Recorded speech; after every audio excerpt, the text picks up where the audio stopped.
Yeah, first of all, I'd like to say that since you are a very well-known scientist, and sincere supporter of the dialogue between the science and religion, and also appreciate about the religious and the spiritual values.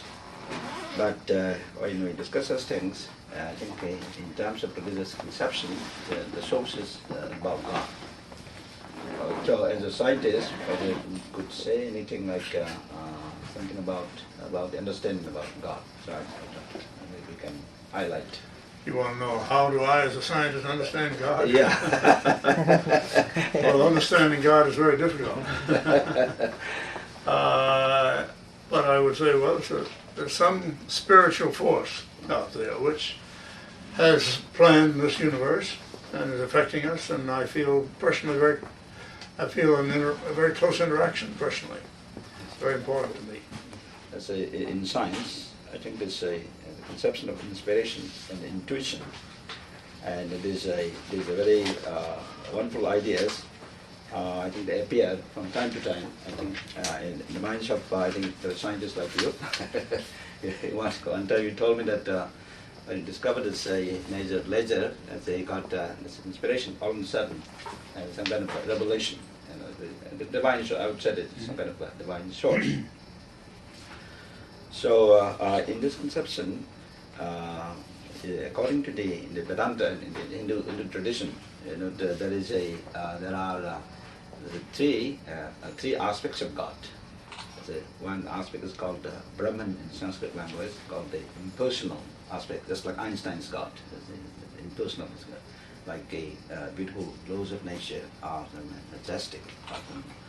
There's a phenomena in nature. The second aspect, it is mentioned in our scriptures, called Paramatma. Paramatma is like a super soul. In translation, Paramatma is some kind of a personal form of the Lord. It's kind of the expansion of the Lord. So this Paramatma is a within every living being, including the small living being, including ourselves. That is the inspiration or this intuition or these some of these hidden some kind of principles come from within. So I was wondering whether you have anything to say on this conception. Conception of God. I think we have to be very open-minded. I would say it's everything. It's everything. It's very difficult for us to define God.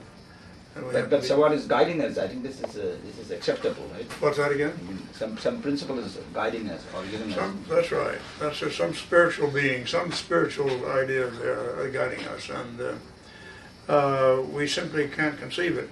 There are many things we don't understand, such as what is a human? Where is a human? Are we up here somewhere? Where is this person?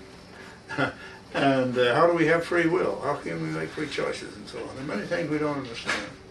There are forces in nature and forces in our universe and so on we don't understand at all. We have to accept that idea that they're probably there. They're probably there. We can feel them, we sense them, but we don't understand. What is its purpose? And why is the universe here? And why are we here? Very basic question. And I think we should ponder it more and take it very seriously and consider it. And my own view is God has formed us and given us free will to be somewhat like Him, to have some of His attributes. There's I think a scientist called William Phillips. You might probably know him. Oh yes, Bill Phillips. Yes. Yeah. And I thought he's very, I found some statement from him. I think he got the Nobel Prize in 1997. Yes. And in that press conference, and he said something very, very interesting. That I think I'll just see from what he says. He says that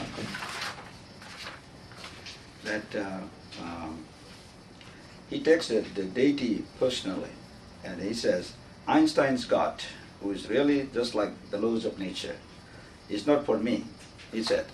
I'm strongly of the conviction that God is personal, and that is the foundation of my faith. And in fact, he said, at the time of that Nobel Prize, that he said, I like to thank so many personalities Also, I like to thank God, God, because He has given us this universe, and He has engaged us to study His laws. So in this way, He was thinking in terms of this personal aspect. So I was wondering, do you have any comment on this? Well, I feel very much like Bill Phillips does, that God is very personal, has a very personal interaction with us. And I think that's very important. He's not some distant thing that just created the universe and then left it alone. I think there's continuous interaction between God and all of this universe, and especially with us personally. And that's very important to our lives.